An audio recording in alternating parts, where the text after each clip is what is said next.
Those that watched midget car racing in the 80s will remember the Autocraft 12C of Selwyn Everett. Yeah, well, I started racing midgets in 1980, end of 83 and early 84. It was quite successful. We won multiple Canterbury Championships in it, New Zealand Masters, multiple Trevor Morris Memorial races in it. Fast forward to 2020, and a name recognisable to many is the 11C TQ driver Liam McCoubry. Checkered flag's about to fly, and our race winner will be Liam McCoubry. He has multiple feature wins, has been 3 NZ, and last year took out 2 NZ in the New Zealand TQ Championship.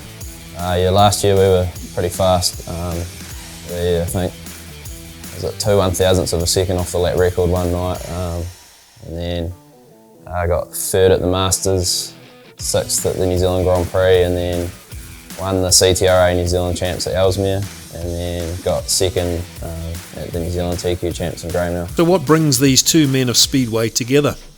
So basically we're driving for Everett Motorsport this season, with a brand new aggressive chassis and Esslinger motor. So what does the young Speedway star know about Everett Motorsport? Selwyn, I remember when I was a kid watching, he was sort of finishing his career, and his son Glenn got into it, and that was sort of, when I was a little kid I was mad on Speedway, so I knew every driver, every chassis, every engine make, and Glenn was one of my favourites to watch, and I remember watching those guys, and always so professional about how they go about it. Selwyn's son Glenn Everett campaigned TQs for a while and quickly progressed into the more powerful and faster midget class. He won multiple feature races, won the South Island Midget Car Champs. Then he had quite a nasty crash on the opening night. We won the first race by about 3/4 of a lap, and he came from the back to 3rd and had a nasty ride, which knocked him around quite a lot. Spent quite a bit of time in hospital getting shoulders rebuilt and wrists and sternum and that people didn't realise. Had another go. The first night back he won the first race he drove in, and we won the feature the second night, but his body was hurting, so I retired him. So with Glenn's retirement and a year off looking after the next generation of Everetts, Ben and Tom, some thought was given to a possible driver of the 12C midget. He said, "Why don't you approach Liam, Dad?" And I said, "Yeah, well, I've been thinking of that." Rion Taylor was driving the car last year, and he was stepping out of it, and Selwyn was looking for someone to drive it, and he approached me at Ellesmere one day, and it's too good of an opportunity to turn down. So the deal was struck and handshakes exchanged. But why did Everett Motorsport choose the TQ star? Well, Liam's a good thinker and a forceful enough driver to do justice to the midget, I think. He's good at reading the track, he's not a crasher.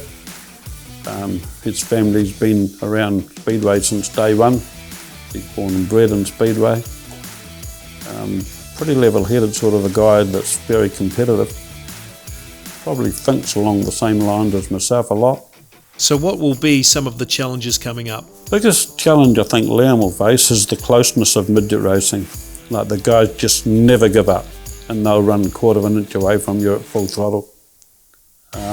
They're not necessarily crashes, but they don't give anything away, and if you are off the throttle too long on the turn, it can be 1st place to 5th place just like that.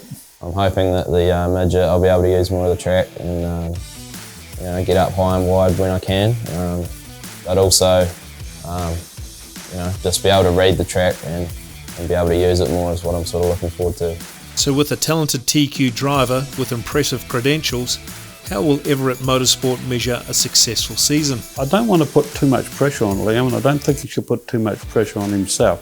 First ingredient is he needs to enjoy it. Speedway racing can be a cruel sport. It can be depths of despair and then the heights seconds later, so you need to be able to take on board the fact that it won't always go your way, but when it does, we'll all jump for joy because that's what it's about. Yeah, I wouldn't be that keen on hanging it from the catch fence on the first night. He's basically just telling me, not to put too much pressure on myself, and especially initially, and just get a feel for it. But I think deep down we're all sort of hoping we can go pretty well. With the Everett Motorsport team's endorsement, there has been a growing excitement around the TQ star.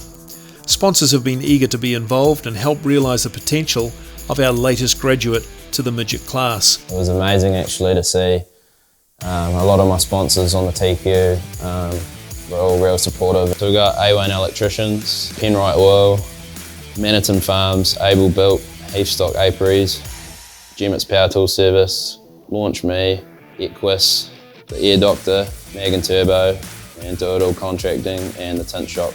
All going well at the first practice, we can expect to see Liam McCurbury driving the Everett Motorsport midget on November the 6th at Ruapuna Speedway.